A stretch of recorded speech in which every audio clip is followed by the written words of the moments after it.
Hello there, and welcome to another episode of Just Jaina. Warning, Jaina ahead. Hi, I just want to record this one and make it really fast because lately my videos have gotten to over 10 minutes long, and I think that's too much of your time that I'm taking up. So I'm going to attempt to speed it up just a little bit. But at the same time, I'm not going to hold back. So the videos will probably be the same length. This one, I'm going to be talking about something that is huge for me, something that helped me survive the dysphoric phase and the early phases of transition. And I'm talking about the concept of taking things one thing at a time. That sounds so brain dead obvious, right? The kindergarten, but it's true because our brains like to... The human brain is an interesting organ in that it creates its own efficiencies. And one of those efficiencies is lumping multiple things together in one. Most common in my life is items on a to-do list or a task list. My mind will think of that entire list as one giant monster, and it will intimidate the frick out of me. And that could also be due to my ADHD or executive functioning disorder. That's a huge element, but I think everyone struggles with all or nothing thinking in terms of how scary some concepts can be if you do not break them down into smaller pieces. So for transitioning, what do you have? Using, of course, male to female as an example, you have hormones themselves. You have coming out to yourself and understanding, is this really me? Am I really female? You also have coming out to the people closest to you, the people who would need to know right away. For me, that was my wife. For you, it might be your parents or your significant other or close friends who you depend on. And then there is the whole, how do I express myself as female?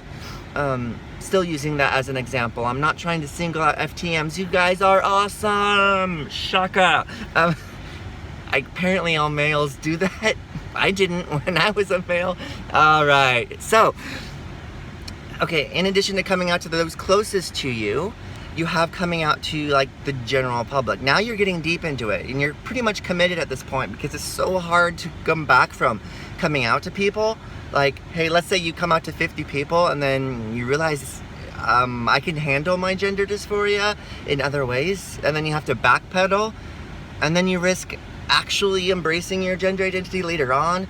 Okay, that's a separate topic. But yeah, coming out to people and then finding a wardrobe, and then for females it's makeup, and then there's voice training, all of this stuff.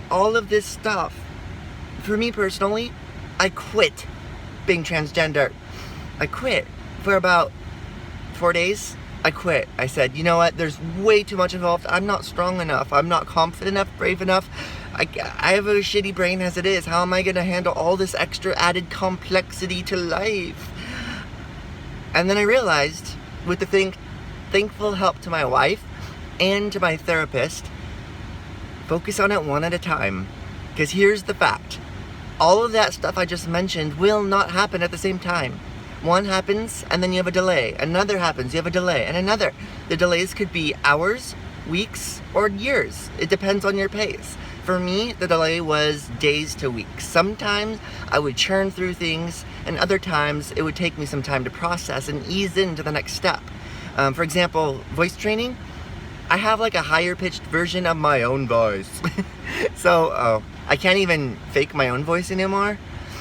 Anyway, for voice training, I pushed it off because it was way too stressful to practice and read and watch YouTube videos. So I said, you know what? Screw that. I'm gonna talk how comes naturally to me. That took a lot of burden off me. Then the makeup. I'm lucky to be blessed with...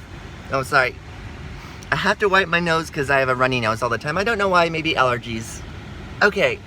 I am blessed to have amazing friends who do really good makeup. One of them is a professional makeup artist. She did like celebrities and whatnot. It was crazy. She's really good. So she has 15 years of experience. I got her knowledge. Another is my drag queen friend named Chad. Hi Chad, if you're watching, you are awesome and I love you. But yeah, Chad helped me so much with, he took what my first friend did and made it basic into our day-to-day routine. That helped because I realized I can do my makeup in 10 to 15 minutes or less every day. So I boiled it down. That was another thing. And then, of course, over time for makeup, I added things here and there. But all you need to really know are the basics, like foundation, basic eye, lipstick, whatnot. So practice like 3 things first before you go further. Another was the coming out. There are so many stories I have of coming out to so many different people, but I came out to them one at a time, and each one depleted me. It depleted my willpower and confidence and courage to come out to someone. I would recover, bask in the euphoria of coming out to them, and then I would come out to someone else. And after a while, rather than draining me, coming out to people started energizing me. Way opposite of what I thought in the beginning. I started to have fun with it. I did even a few pranks on people I knew would appreciate them. I made it fun, and that was probably my secret weapon for coming out. And I'm gonna record many videos on coming out as well. What am I missing? The hormones themselves. This one was actually my wife's doing, because I am so committed to my wife, just as she is committed to me, obviously.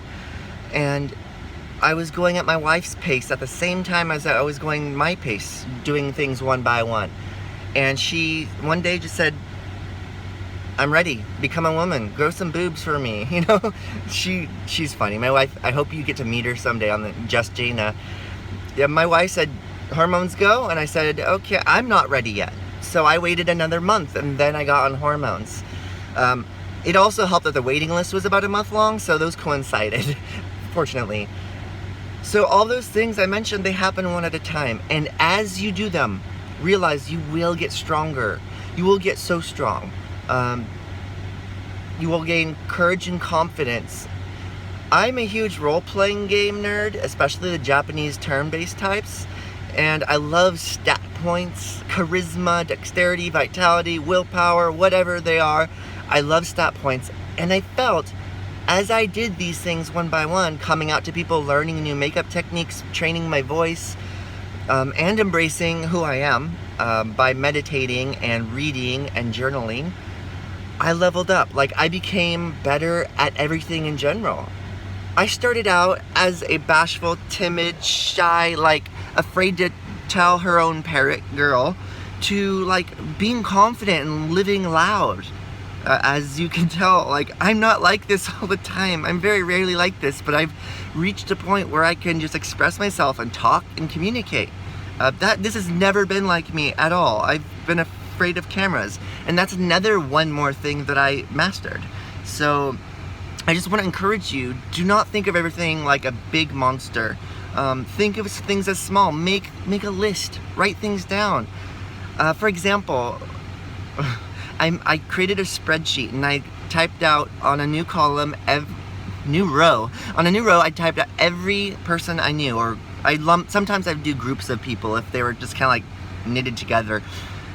And next to each one, I gave them a level from 1 to 9. 1 was like easy mode, sneeze, oh, I'm transgender female, done.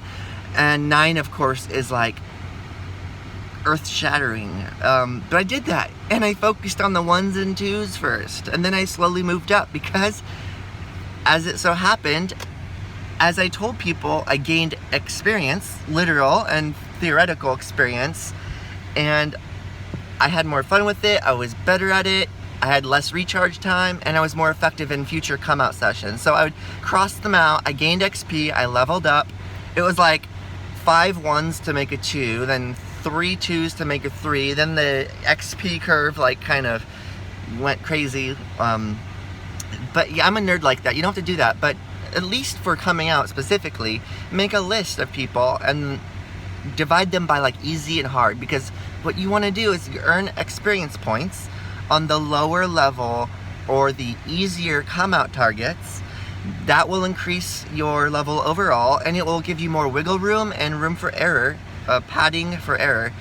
And then as you move up, it will get harder. Now for me, I'd say 80% were spot on accurate. Like for example, a level 1 really was a level 1, and a level 8 really was a level 8. give or take 1 level.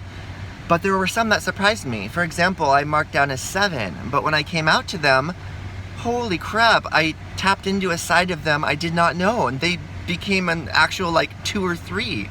Like they ran up and hugged me. It was crazy. I had several of those that turned out to be unexpected, powerful allies.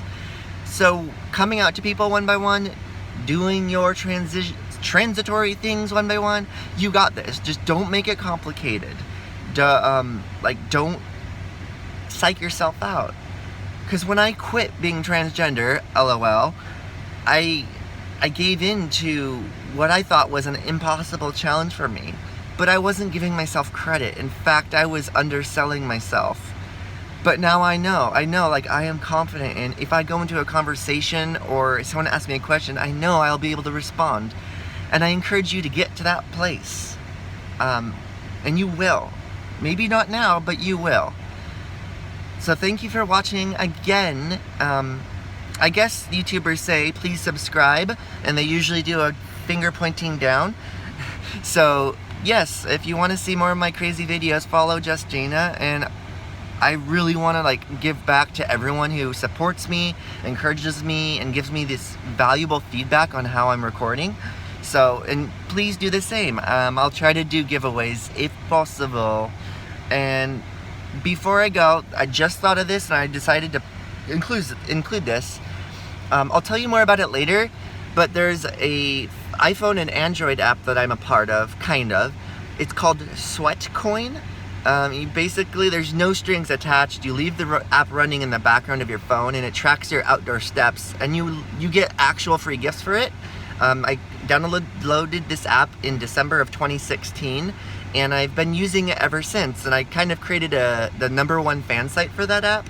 So I'm going to be doing giveaways in Sweatcoin as well. That's why I'm bringing it up. So if you haven't already, go Sweatco, SWEAT.co as the website, and you can download it from there. Of course, my old name is still my username, so I'm not going to say that until I change it to something like Jaina. But alright, thank you for watching, and please, if you have any questions or if you have any constructive feedback on how I'm doing, please rate my driving or please rate my talking. Let me know, because I want to improve at this YouTube thing, and I want to help inspire and encourage others. Alright, farewell you lovely peoples. Keep being awesome. Tell me, if you have any crazy stories, please tell me. I might share them and I might reward you generously. Whether in Sweat or Starbucks or Amazon or something else. Okay, farewell. This is Jaina Jaslyn signing off. Mwah.